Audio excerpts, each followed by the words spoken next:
Safety is a societal requirement. Nobody should be put into a situation where they're put at risk that is not within the acceptable envelope of risk. So you bring up individual cases. Oh, there's an, whoa. We have an agreement. We have an agreement. Okay, one agreement. Don't put people at risk. Okay. The question is, of course, is there a risk? Right? And is the risk caused by the thing that people say the risk is caused by? And I'll be honest, I don't know. I don't know. And I think it's possible. Well, it's a dream of sorts for a journalist like myself, and something you probably won't see happening anytime soon on State Choice Media. Today, I have two prominent activists with opposing opinions on a very contentious issue in today's society. That issue is whether or not biological males should be welcomed into women's sports if they identify as transgender or non-binary. Let's talk about it. Drea Humphrey here with Rebel News, and to my left, I have a familiar face when we talk about this issue. This is Coach Blade. Linda Blade is a performance coach. She has her PhD in kinesiology and it co-authored the book Unsporting, which talks about the issue we're going to talk about today in this interview. And to my right, I have Morgan Auger, a human rights activist who specializes in activism for transgender people, the founder of the Morgan Auger Foundation, and actually the recipient of the Meritorious Service Award, which was handed down from Canada's Governor General. Thank you both for being on Rebel News. Thank you. Thank you. Now, I want to pause for a moment, do a little bit of housekeeping, and just really meditate on that for just a moment, because I want to stress that I'm excited to do this interview, and I mentioned in the beginning, I don't think it's something we see enough of in media. So I'm not delving really into the activism that you both do, but rather just inviting you to share your opinions on this topic today. But I do have, for those who want to look a little bit more on what both of you have been up to, that will be in the written article for this report below, which you can find in the description box. And I know, Linda, our viewers know it's not easy to take sort of the opinions you have on this issue. It comes with a lot of backlash, but credit to where credit is due. It's not that easy for you to be on Rebel News, so. It's not so easy to be here. And you know what? I'd like to add something to what you said. Nobody should fear that they're going to face violence because of their views, you know, even because of their actions. There's a reason why countries have a monopoly on violence, because we don't want people taking stuff out on each other. And this is a problem that's increasingly common in Canada, and it would be good if we all got a control of that. This is not healthy for us. Yeah, it's on both sides of this issue. Now, enough of me talking. Let us know, just briefly, what is your stance on biological males in women's sports? Let's start with you. Well, my position is that the reason there are two categories in sport, men and women, male, female, is because the whole purpose of female sport is to exclude the male advantage, which is there physiologically, anatomically. And the language we use for it was set out, again, in Bill C-16 in Canada, where it was presented in Parliament as that there was biological sex is one thing, gender identity is another. So the language I use, the lexicon I use, is the sex-based language. And so for me, it's not rude to do that. It's just speaking in terms of a different lexicon. And it's not meant to be in any way rude. It's just the lexicon I speak. And then Morgan, going to you, what is your official stance? Well, you know, sports for women and girls was created because girls and women were excluded from sports. It wasn't because girls and women needed a special category. It was because they couldn't access sports, right? And we're very fortunate that in the last, let's say, 100 years, we've changed from a place where women and girls are excluded to a place where in the last Olympics, we have, you know, gender parity, right? Getting close to equality. Now, we're very far from actual real equality when it comes to sports. There are countries which have professional coaches, countries that can't afford these things. We have all kinds of inequalities in women and girls of sports worldwide. Fundamentally, the purpose of non-professional sports is to is to benefit from the health and social benefits. The purpose of elite sports, of course, is to give a North Star for the others. And of course, there are people making money, which is not necessarily a bad thing. You know, it's good that there's an industry, but there's also the sponsorship money and all that stuff, which is not great. Now, all that said, yes, Canada is at the forefront. It's one of the countries at the forefront of recognizing that sex designation is an administrative field, and it reflects to a degree biological characteristics which are looked at summarily at birth. We could have a whole discussion on whether that's accurate or not. Lots of people have. I've been all over Twitter on this. Fundamentally, though, the question is, it's great to categorize people on the basis of physical characteristics. Like we have weight classes, for example, right? But we need to be careful when we start to characterize people in a way that our society doesn't agree with. We used to characterize athletes based on a man or not a man. Not men weren't allowed to compete. We've had categorizations based on race. We've had all kinds of categorization. We still have categorization based on disability, for example, right? And we don't want to categorize people on arbitrary bases or to only apply categorization to some people. In our society, we recognize men are the people who say they're men, women are the people who say they're women, non-binary people are the people who say they're neither. We don't really necessarily know what to do with non-binary people in sports, right? And we need to assure that sports are safe, sports are equitable, and sports do what our society needs them to do to make our society better. And that's the purpose of sports. Well, you said a lot there. Yeah, you said a lot there. Well, you know what? Just go ahead, respond. Okay, so my response to that is the purpose of sport is not primarily any kind of social therapy or it's inclusive of all people because everybody's either born male or female at the outset.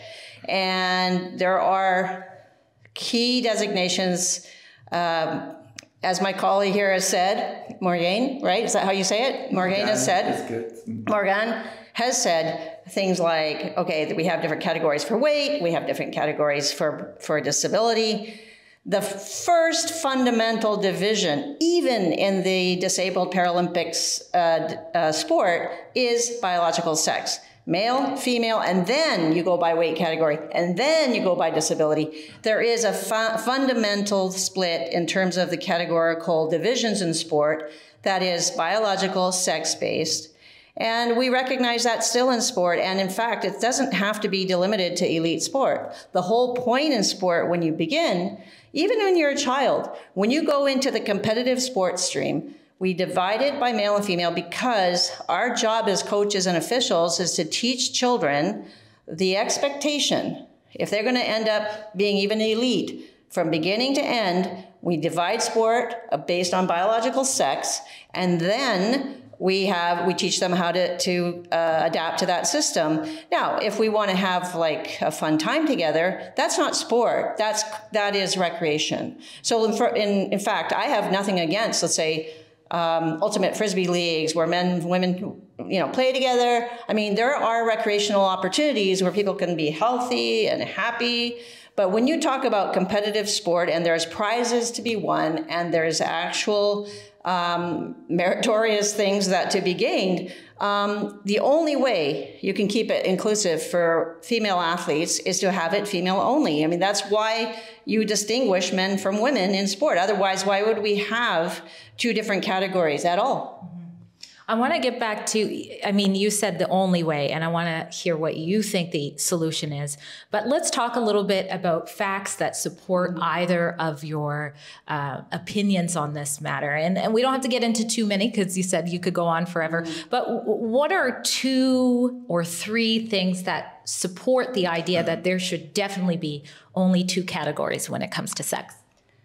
Because sex is binary. After that, people can make social statements or political statements or identitarians. I mean, everybody has identities. There's religious identities, there's cultural identities, there's familial relationship identities. I wasn't always a mother, and then when I became a mother, I have a new identity. So there's all kinds of identities. right? But the whole purpose and the beauty of sport was that we could take all these identities and put them on the side. If it was like, I'm, conservative, they're liberal, whatever, or religious, Jew, Muslim, whatever, we put those things aside as identities and we compete with our bodies because, physical sport is fundamentally physical. So, we look at the physical differences between males and females, and we know what those are, and they're very easy to study. And we've mountains of data on physical anthropology. I did my PhD at Simon Fraser University in physical anthropology and basically kinesiology, which is sport sciences. We definitely know the difference between male performance and female performance,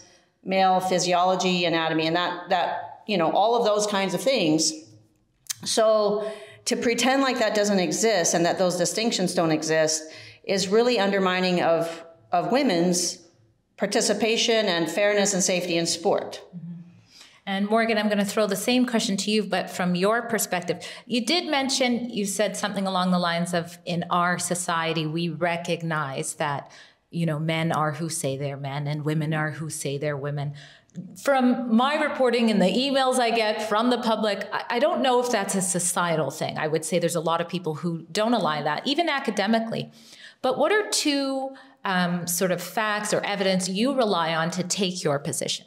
So one fact is that, so going back to sports doesn't exist for its own purpose. Sport exists and is promoted for societal reasons.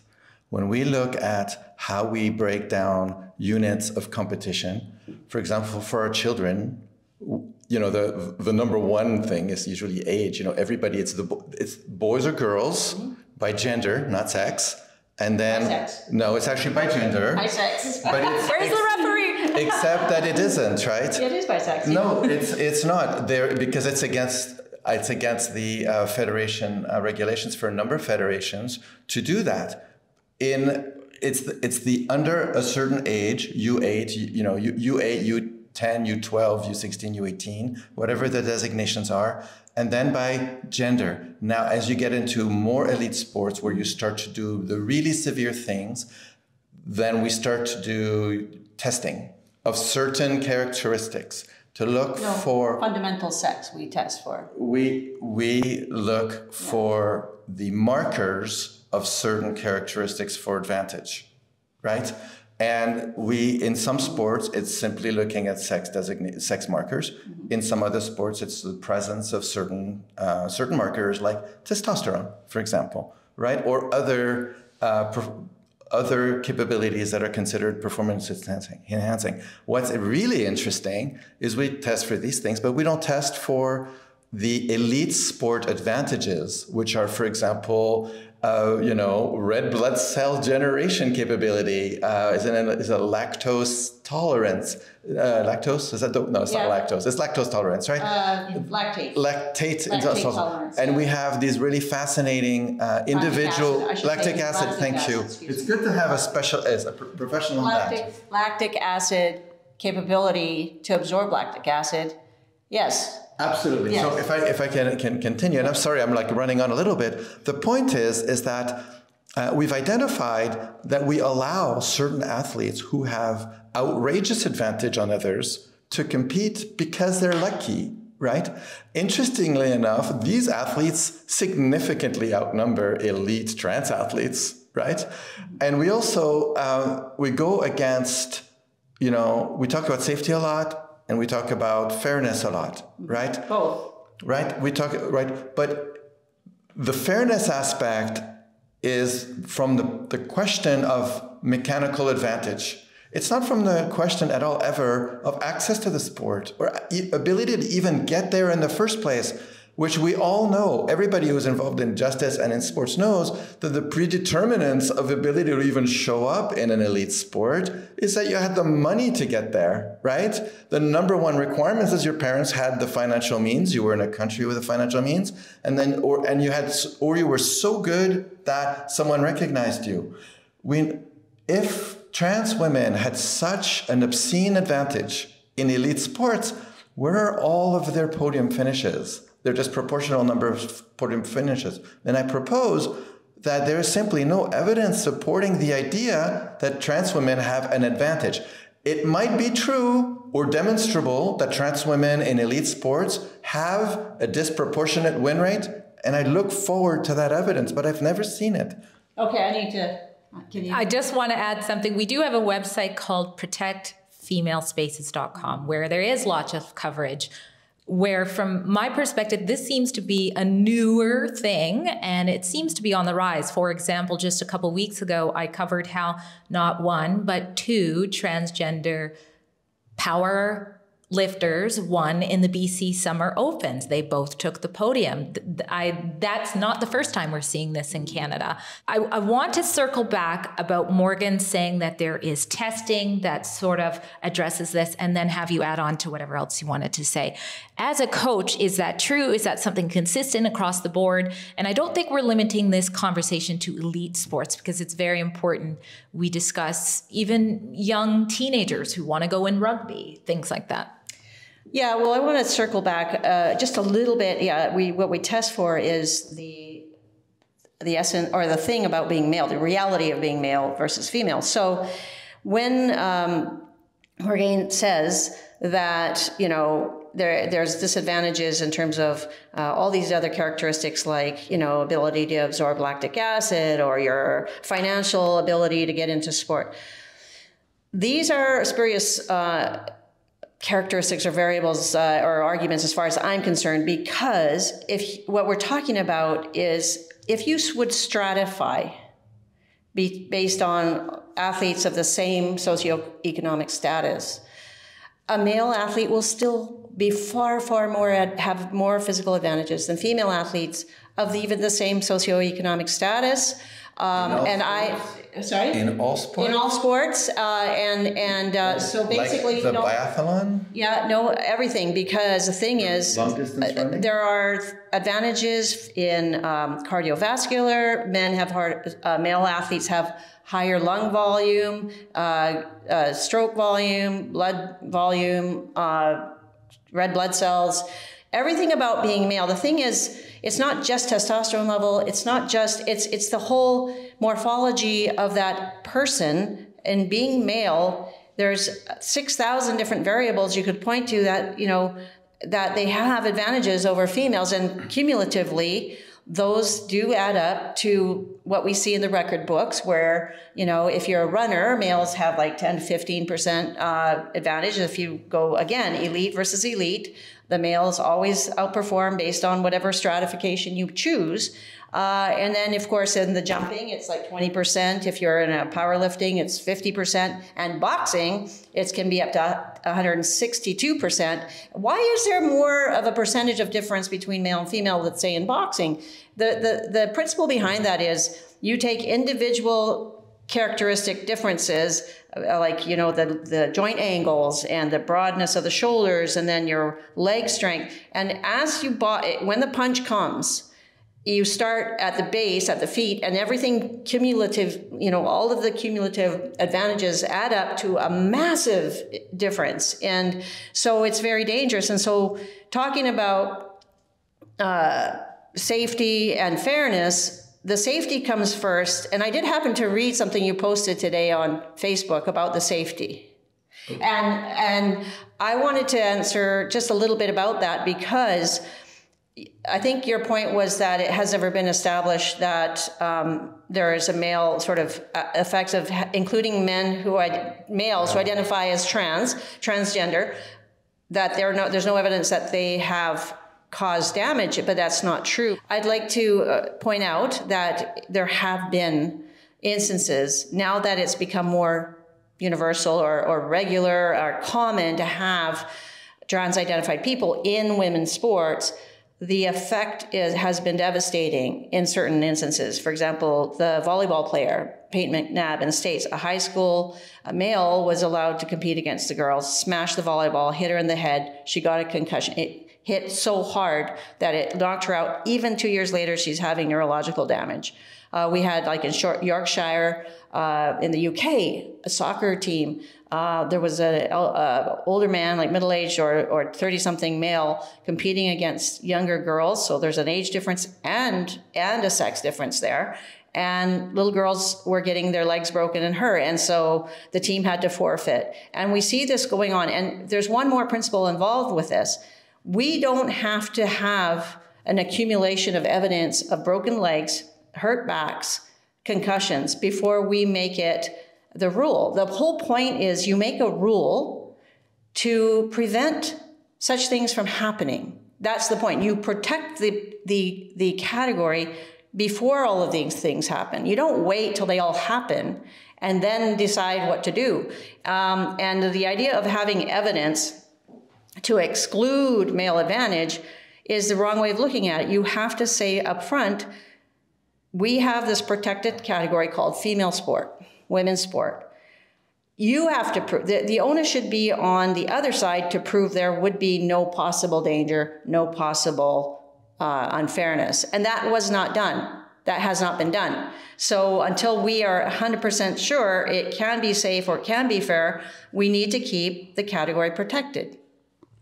I'm assuming you have something to say about that? I have so much to say. Just a little bit, because I have two more questions and I don't want to lose the viewers, although I'm sure some are fascinated. Okay, first I'll poke you in the eye a tiny bit. We used to say that people of certain races were at a mechanical advantage. And that was debunked as, even if it might be true, in some cases, it's wrong to exclude those people because we're better than that. But they were never excluded on the basis of their race. Yes, there were plenty. We had all white sports leagues in certain countries in the past. There has for been, that reason or for a different reason? The thing is that those reasons is intertwined if it's based on bias. Everybody thinks that their point of view is not based on bias, but the problem is the bias shows up. I propose that it is required to keep our children and our professional athletes or elite athletes safe. Safety is a societal requirement. Nobody should be put into a situation where they're put at risk that is not within the acceptable envelope of risk. So you bring up individual cases. Oh, We have an agreement. We have an agreement. Okay, one agreement. Don't put people at risk. Okay. The question is, of course, is there a risk, right? And is the risk caused by the thing that people say the risk is caused by? And I'll be honest, I don't know. And I think it's possible that there are some sports in which the biophysics of trans women of a certain age or trans girls of a certain age could cause an advantage or a risk. And if that is the case, we need to have a reasonable demonstration of the situation. We don't go from the point of view of we're going to discriminate on explicitly prohibited grounds, and then it's up to you, the people who are like scrambling for equality, to prove to us that we're wrong. But we already know this. It's the other way around. No, we know. We need to show that a certain kind of ski and ski boot is dangerous before we say that's forbidden, right? We need to show how many. Can I ask you how many examples? For example, we've covered the non-binary rugby athlete, I believe goes by Ash, who was the male heaviest hitter or something like that in male rugby, comes over and starts injuring female athletes. I mean, how many of those examples do you need? That's a really good way to rile up a crowd, right? To say, one is too many. And I agree. All injuries are bad and catastrophic for the person who's injured, right? I propose that a really good question is how many injuries per year are the baseline in a sport? We have this data of a certain kind of injury. For example, I have looked at the data. It's not there. I was a skier. I skied, but I didn't do the downhill. The downhill was super dangerous. And I wasn't even allowed to because of my age group, basically. There are sports that have inherent risk. Boxing is a sport with inherent risk. Volleyball shouldn't be a sport with inherent risk. It has risk if you're mixing categories. The whole point is you don't have a mixture of categories. You have a reason of categorical differences because there's a categorical difference between males and females. And basically, if you say like in boxing, I agree with you. We both agree boxing is dangerous. But if you say that, if somebody would say that we have to prove that there's a danger for males to be punching women, the point is that the difference between males and females in any given weight category in boxing is the same as the difference between heavyweights and lightweights in the men's boxing. So in other words, we already know that the categories are there to exclude the dangers of mixing the categories. So yeah, we already have a line, and we aren't saying it's rude to exclude somebody from that line. If they don't fit within that category, they don't belong there. It doesn't matter if a sport's dangerous or not. We have categories. All right, I'm gonna. You got one sentence. And we should have categories, but they shouldn't be arbitrary and baseless. They're not. They need to be based on evidence that a category is poorly fitted. And then the question is, how do we tune that category? So if for boxing, okay, I'm going to stop you there just to move on. Change the categories. You add nuance to the categories up until the point where it's undue hardship. It's too difficult to do it. And then you have a difficult conversation about, okay, what do we do pragmatically? But the perfect categorical difference is female. It's a perfect fit because it's female only, and then everybody else who identifies any other way can go into the male category. But here we are, we see female athletes that are female according to almost everybody's definition except suspicion. Well, again, I'm going to have to put a flag on that one. The problem with female, right? What is female? Like, you know, we get... We know. Some of us believe we know what it is. Okay, I'm stopping that line of questioning right now, and I'm going to move on to something where the world, everyone was watching. It was the Olympics, and whether you want to say they were intersex athletes, hermaphrodite athletes, XY chromosome athletes, DSD. But the bottom line is the controversy was there. There is a claim that there was testing, and 2 of these individuals won gold 5-0 in the Olympics. My question that's connected to that is whether or not there's any limitation on either of your stances. So, Linda, for you, some would say maybe with intersex, it's a little complicated, it's a little muddy. Should intersex people be allowed in? And Morgan, for you, maybe some would say, okay, well, what about biologically male athletes who have gone all the way through puberty? Do you still support them being, is that still an equal playing field, allowing them being in? Who wants to go first? I'll go first. Okay, so basically what we found out through the Olympic Games and through the testing that the International Boxing Association undertook was that when the male from Algeria and from Taiwan, they were tested, and they were disqualified from being female. Hang on. So do we? I mean, I think by male you mean someone with XY chromosomes, I presume.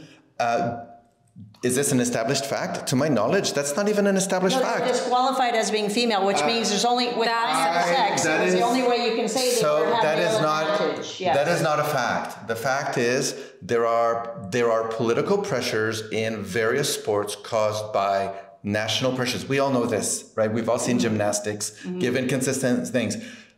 We don't know for a fact that this disqualification by at least one of these athletes, but maybe both. They were tested 3 times. Okay, we don't know for a fact that what the reason is why they were disqualified. And there's been this supposition that this person has XY chromosomes. No, the doctor said they did. The people, and there's 2 of them. If there is evidence, if it's a fact that there is, I would love to see that. You know what? I don't follow it that closely.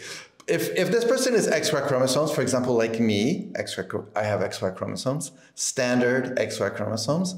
That's a fact. It's a fact. Okay, I'm going to go back to Linda and let Linda. We hear you're arguing the fact. I mean, it is a fact that this is what the International Boxing Association has said. That's a fact. Yeah. So what happened was in these particular individuals, the DSD cases, it really is unfortunate because at birth. They were categorized as female because the doctors or somebody didn't understand at the time they had XY chromosomes. And so at some point, they do have testes embedded in their abdominal wall, producing testosterone. And then all of a sudden, during puberty, all of a sudden it becomes very obvious they have the male sensitivity to the testosterone. They can develop the male advantage very clearly. And the only thing women were asking for in terms of the Paris Olympics was to get back to the cheek swab, the screen, to simply say, look, at the very beginning of any competition, we need to have a screen for the SRY gene, XY. Most of the time it is found on the XY chromosome, but SRY gene, male advantage. If that can't be screened out, then we can't ensure that the female category has complete exclusion of male advantage. And that's really what we're asking for. We're asking for a screening out of the male advantage. And the Olympic Committee refused to do that. They stopped doing that in the 90s, and we want it back. And did you have anything else to add about that? And also, I want to know if there's any limitations on your stance. You know, speaking as a fanatic,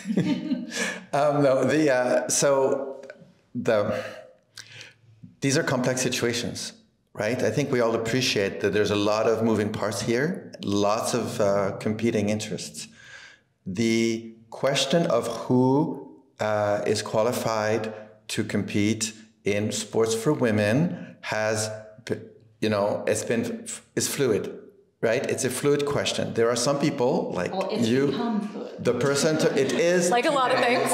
Fluid, right? Kind of like the definition of who is a Canadian or who is an athlete for a national, you know, who is an Olympian for a country. What is a woman? And what is a woman, right? And you know, what proof are you going to bring to the table that you are a real woman, and what exactly is a real woman? We have a lot of people demanding that everybody else prove certain things, knowing that a non-negligible fraction of women won't pass that test. So then we get into another problem, which is what happens to the victims. Do we really want to have people go through their entire youth as athletes, and then we decide we've changed the rule of what the ability to compete arbitrarily? Some people think it gives you an advantage. Some people don't agree, but there's a loud movement that says, you know, this is the absolutist view of what matters to the world, and therefore you're out. Sorry, cookie. Go away. That's precisely why. Precisely why we say from the beginning in sport, the moment you enter sport as a child, you are very much male or female in the category. That way, there's nowhere where you go down the line somewhere in middle puberty where somebody says, oh, now we've changed the rules, now it's got to be separate. No, we say consistently from the beginning to the end, if you're female, you compete with the women and the girls. If you're male, you compete with men and the boys. That's what sport always, the delineation we always had. And so it only becomes complicated when we insert into those very clear physical delineations some social considerations about victims and not victims. No, we can be very respectful within those divisions that everybody gets a chance. And that's what we're saying. Except that you're changing the rules. No, the rules were just fine for years and years and years. Lots and lots of women competed without any problem. And then people started to decide that trans women existed. And because I exist, you're going after a bunch of other women that aren't even trans. And this is really ironic. It is really ironic that a social response to the existence of trans women is mostly hurting cis women. It's not about trans. That is really interesting and really unfortunate. And I think we could do better than that. And I want to believe that for you, it's not about transness. And I respect that. And I'm not accusing you of anything here to your face. But just behind your back. You know why it's not about trans? Because we have women, we have biological females who also identify as trans, and we are completely happy. They are identifying as men, and we are very happy to have them in the female category. No problem at all. And if we have males who identify as women come in, they are also discriminating against those trans. So it's not really about trans for me at all. I understand, but I'll take a moment to apologize to any trans people watching this show. You know, we're talking about divisive issues here, and I see you. Okay, so trans guys being invited to compete with women is mean.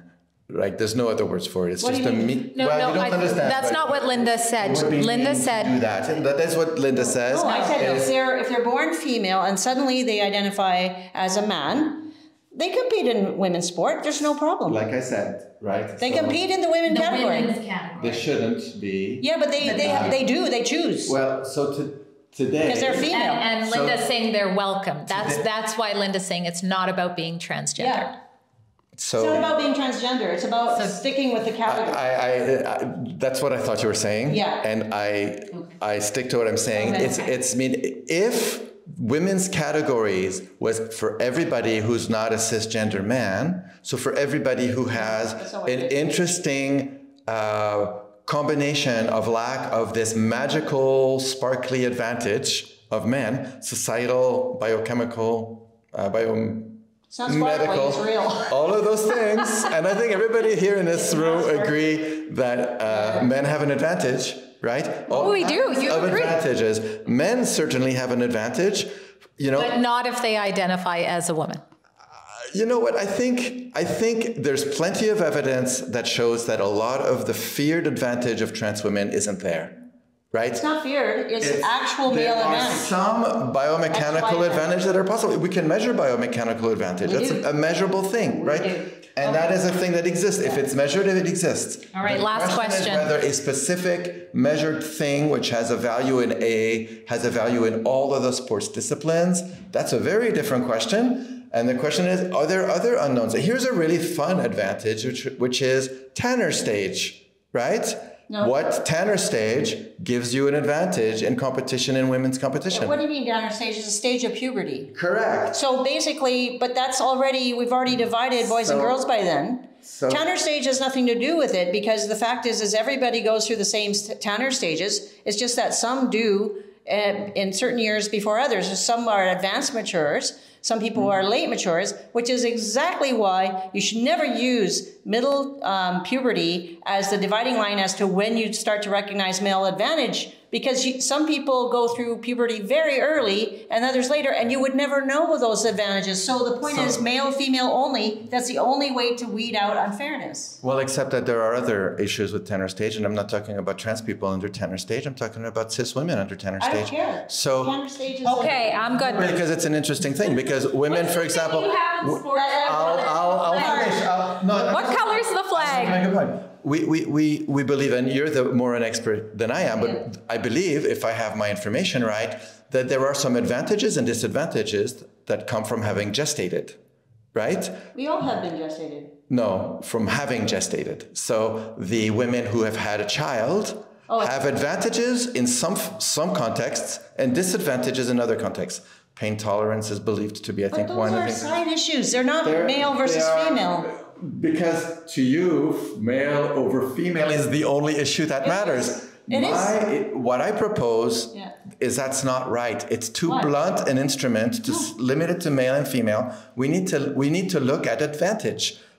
How in an activity or in a sport, where does advantage come from, and is it an issue, and how can we manage this? If you tell me that inevitably, let's say boxing, if you were to tell me in boxing, a person who had male puberty like I did has a 2 weight class category advantage. Had three or four weight caps. And weight class advantage, then perhaps the solution is to apply that as a delta. Just like in some sports, you add weight on the people like horse racing. Well, that's ridiculous because all you have to do is separate by male and female and you solve the problem. Yes, but that is inequitable and mean. And there are other ways to do that than taking the blunt mechanism. Yeah. And ultimately in the end, and I'm gonna grab, if I touch your microphone, the security. Flashback to the last time Morgan grabbed my mic real quick, and then I'll come back with the last question. She is lying. Stop. You will not. No. Hang on. Time to let go. Time to let go. Do not touch me, sir. You know I'm not lying. So the thing is that we can take really, really blunt measurements in order to apply an easy fix to a problem.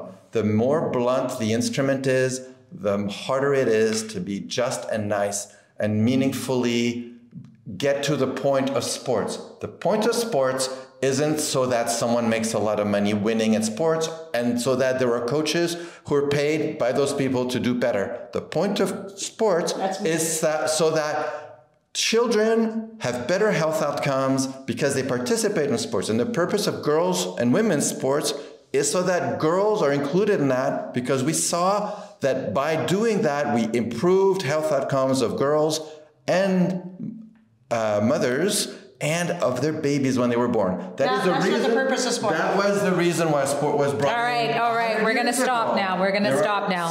Last question. Last round. I love this, by the way. Let's talk. I mean, Morgan, you actually apologized to trans people watching this. I actually feel like interviews like this welcome them and their opinions in the comments. And I think this is what's desperately needed to make people less divided on these issues. But let's talk about hate. Let's talk about hate for a moment in this arena of when someone comes forward, whether it's a feminist who comes forward and says, hey, this isn't right, this isn't fair, this is backwards for women's rights. Often I see this in Twitterland or wherever, they're often labeled as bigoted hate or full of hate. Whereas on the contrary, if you have the other opinion, you're sort of paraded, you're welcomed by the state, you're allowed on state media to get your full point across. Do you believe it is hateful to adamantly believe that no biological male should be in sport? And if so, why? I believe that it is hateful to lie to get your way and to use your lies to hurt others. That is the hateful part. It is not hateful to have a belief that you're interested in supporting with fact and evidence and meaningful conversation. But when you're not being hateful, when you think you're not being hateful, like you, Megan Murphy isn't here to defend herself, but in case people were wondering who Megan is, we have plenty of interviews with Megan, who is a women's rights activist and is a really good example of some of the hate we see. You can see her running from Antifa-like trans activists right here on the screen and in other situations. You know, I just want to give voice to real people and regular people and working class people and to these communities who are completely being ignored by the political class and the mainstream media. You can take actions to not be hateful and not be inciting hatred. And those actions is to not speak about everybody and nobody. Because things are never about them, us, and the awfulness. Things are about all of us together need to live well. We're all together looking at something where there's questions and there's an issue. And the question can be safety, the question can be inclusion, the question can be, you know, the sentiment in my community that people around us are dying because of their perception of how society treats them, for example. And the response to that could be a loving, meaningful response. It could be like when we are having a conversation and, you know, even though you have strong opinions that sometimes, you know, irritate me, to use nice words, I think you also hear me, I think. And when you say things, I do hear you in some aspects. And I feel you're taking some shortcuts that I don't like and are dangerous. And you think that I'm probably putting women doing sport, I'm proposing to put people at risk. I think that. And I think that it is also hateful. And the part that seems to get lost is it is very hateful to women to wedge in male advantage into a woman's category in sport, any sport, whether that's punching a woman in the face with advantages that are way beyond the category, whether it's spiking a volleyball into Peyton McNabb in high school and causing her neurological damage. It is hateful to women to automatically assume that on the basis of some sort of social doctrine, we need to somehow force in male advantage into women's sports. And that is what we're fighting against. We're fighting against that kind of hate against women.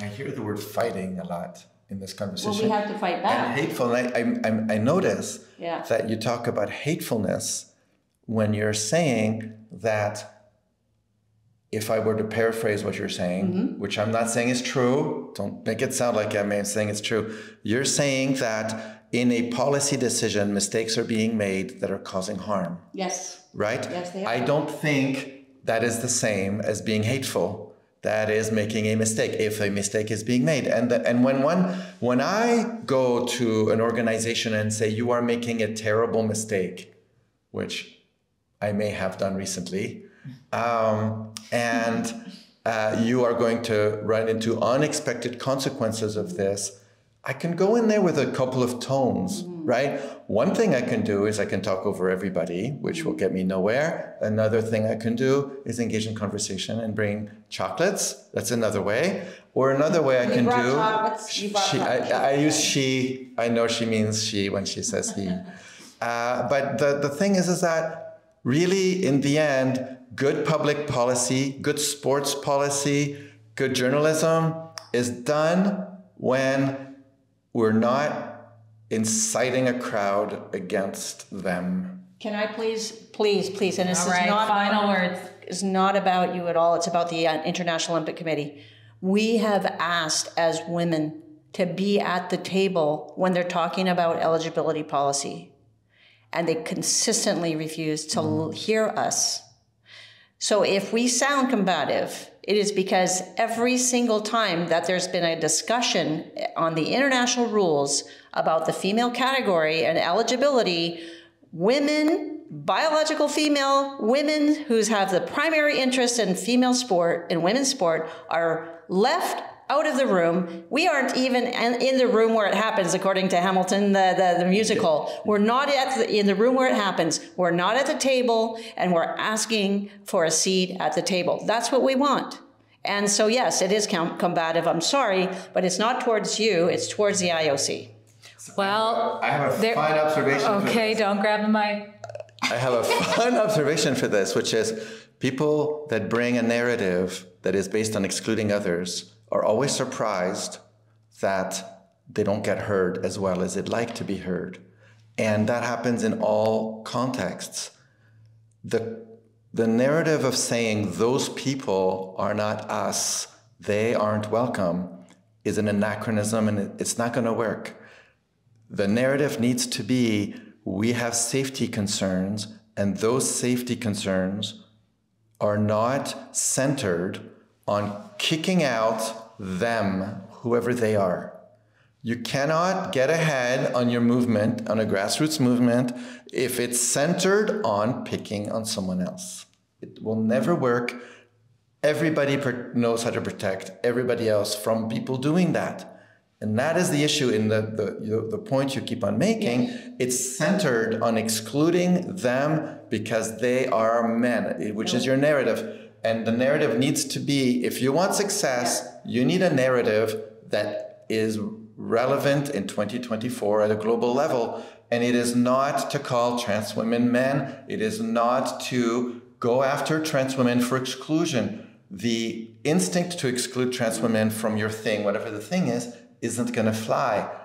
And it doesn't mean that we collectively have to give up our core concerns.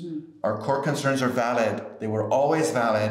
We have the same core concerns for ourselves and our children. Okay. So the idea that this is about exclusion of somebody, we are actually, my position is very simple. It's pro-women. Please stop picking on women.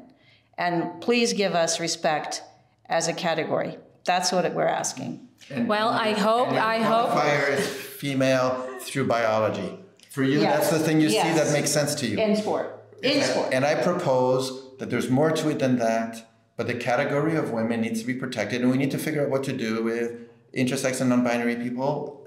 There's something good, meaningful, that's not humiliating. Well, let's end on that note of common ground. Thank you both for being on Rebel News. Don't forget, if you're watching, to let us know your thoughts on what you heard in the comments. Thank you. That was great. Thank you. Oh, look at this. How great. Only on Rebel News. This report and many like them, although this is a bit unique, are on our special website called protectfemalespaces.com.